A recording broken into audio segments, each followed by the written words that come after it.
தமிழ் மொத்த வளர்ச்சியின் உயரம், தமிழ்தாய் பெற்றெடுத்த உதயம், செந்தமிழ் கருப்பு வடிவம், சங்கத்தமிழ் நெருப்பு உருவம், நம்ம கவிப்பேரரசு ஐயனுக்கு எந்தன் இதயக்கரம் குவித்த பிறந்த நாள் வாழ்த்துகள்.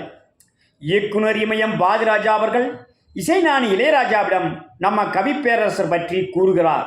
அதற்கு இசைஞானியோ, சுந்தரமாக கவிதை எழுதுகிற பல பேருக்கு மெட்டுக்கு எழுத வராதியா, மெட்டு கேட்டவுடனே பயந்து ஓடி போவாங்க.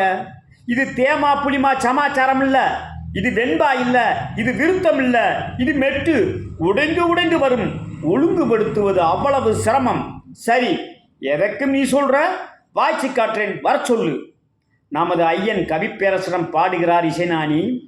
தா நே நா தனனா தனனா நா நே நா நனனா தானனா தாரணனா தானனா தாரணனா தனனா நா நே நா நனனா என்று பாடி இந்த பல்லவிக்கு சொற்கள் போட ஒரு வாரம் ஆகுமா என்கின்றார் இசைஞானி.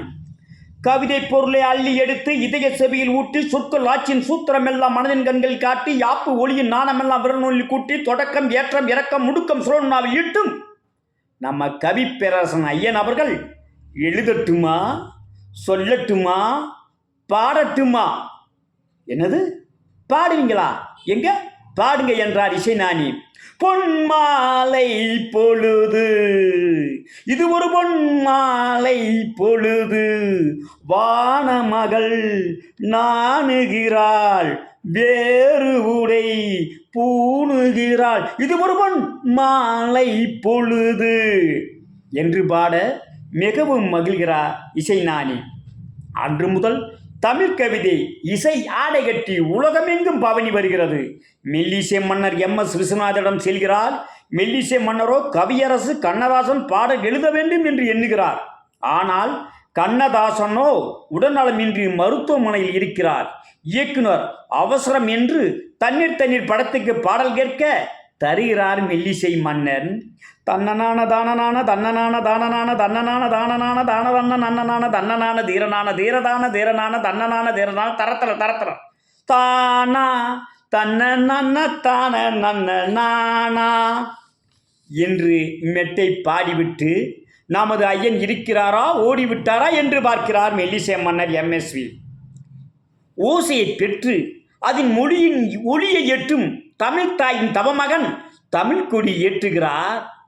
ஒன்றுபட்ட மக்கள் உண்டு, இன்று என்ன சிக்கல் உண்டு, வானம் இங்கு வந்தபோது வெட்டு ஒன்று துண்டு ரெண்டு, இந்த மண்ணில் என்ன ஒன்று, கண்ணில் மட்டும் தண்ணி ஒன்று, வீறு கொண்ட பாறை என்று வெடித்தவன் கிடைக்கும்.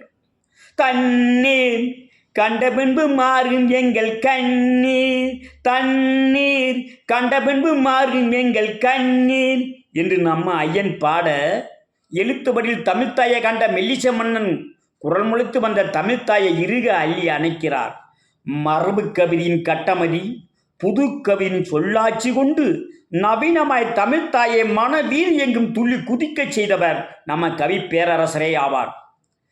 நெஞ்சு பொறு கொஞ்சமிரு தாவணி விசிறிகள் வீசுகிறேன், மன்மத அம்புகள் தைத்த இடங்கள் சந்தனமாய் என்னை பூசுகிறேன், வரும் வழியில் பனிமலையில் பருவநிலா தினமனையும் முகிலெடுத்து முகந்தொடுத்து விடியும் வரை நடைபழகும், முகிலினங்கள் அலைகிறதே முகவரிகள் தொலைந்தனவோ, முகவரிகள் தவறியதால் அழுதிடுமோ அதன் மலையோ, எனக்கு மட்டும் சொந்தம் உன் இதழ் கொடுக்கும் முத்தம், உனக்கு மட்டும் கேட்கும் என் உயிர் உருகும் சத்தம், வசந்தங்கள் வாழ்த்தும் பொழுது உனது இலையில் பூவாவேன், இலையுதிர் காலம் முழுவதும் மகிழ்ந்து உனக்கு வேறாவேன், பூவில் செய்த உடம்பு அந்த பூவுக்குள்ளே அரும்பு, நாணம் என்ன திரும்பு நான் இரவில் கடிக்கும் எறும்பு, மலரின் கதவொன்று திறக்கின்றது, மவுனம் வெளியேற தவிக்கின்றது, பெண்மை புதிதாக துடிக்கின்றது, உயிரில் அமுதங்கள் சுரக்கின்றது, பூவும் விழுந்து போனது, காம்பு என்ன ஆனது, காலம் என்ன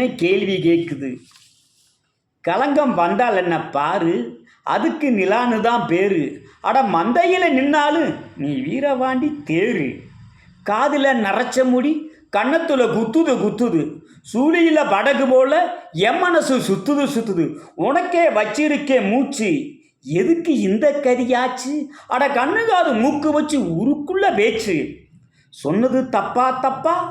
ராகத்தில் புதுசு என்னதப்பா? அம்மி அரைச்சவ கும்மி அடிச்சவன் நாட்டுப்புறத்துல சொன்னதப்பா.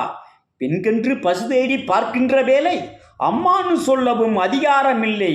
என் விதி அப்போதே தெரிந்திருந்தாலே கற்பத்தில் நானே கரைஞ்சிருப்பேனே. பறிக்க சொல்லி தூண்டுதே பவளமல்லி தோட்டம், நெருங்க விடவில்லையே நெறிஞ்சு முள்ளு கூட்டம். வாழமரத்தில் ஊஞ்சல் கட்ட வசதி இருக்காது, தோலை பார்த்து மாடு பிடிச்சா தொழிலுக்காகாது, புழுவுக்கு ஆசைப்பட்டு போகும் மீனே, தூண்டியில மாட்டிக்கிட்டா சோகம் தானே. வெள்ளி சங்கு செஞ்சா விலைக்கு வைக்க வேணும்னு தங்கத்தில் சங்கு செஞ்சு தாராண்டி தாய்மாமே. தென்கிழக்கு சீமையில் செங்காத்து பூமியில் ஏலப்பட்ட சாதிக்கு ஒரு ஈரம் இருக்கு. காயம்பட்ட சொந்தத்துக்கு கண்ணீர் விட்டா சாயம் போன வாழ்க்கையிலும் சாரம் இருக்கு.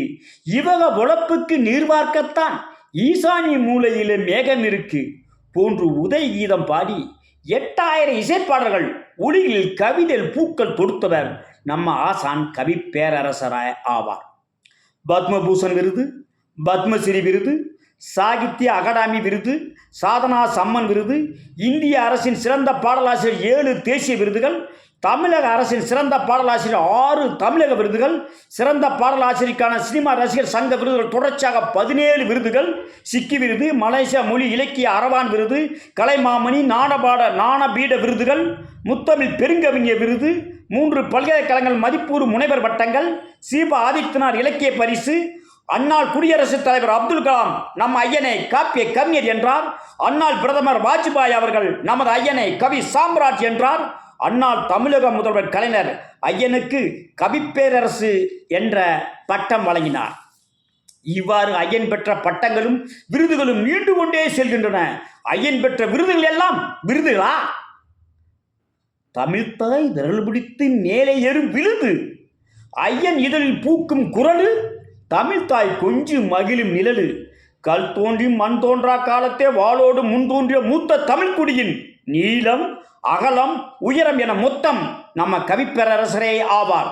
உலகை வாழ்முனையில் வென்றார் எங்கள் ராஜராஜ சோழ பேரரசர். உலகை தமிழ் முனையில் வென்றார் எங்கள் முத்தமிழ் பெருங்கவி பேரரசர். இயற்றமிழ் இசைத்தமிழ் நாடகத்தமிழ் எதற்கு தனித்தனி? எங்கள் கவிப்பேரரசு என்றாலே போதும். ஐயன் புகழ் வாழ்க வாழ்க கோடி கோடி ஆண்டுகள். ஐயன் இருக்கும் திசை நோக்கி எந்த ஆத்மகரம் குவித்த வாழ்த்துக்கள். நன்றி, வணக்கம்.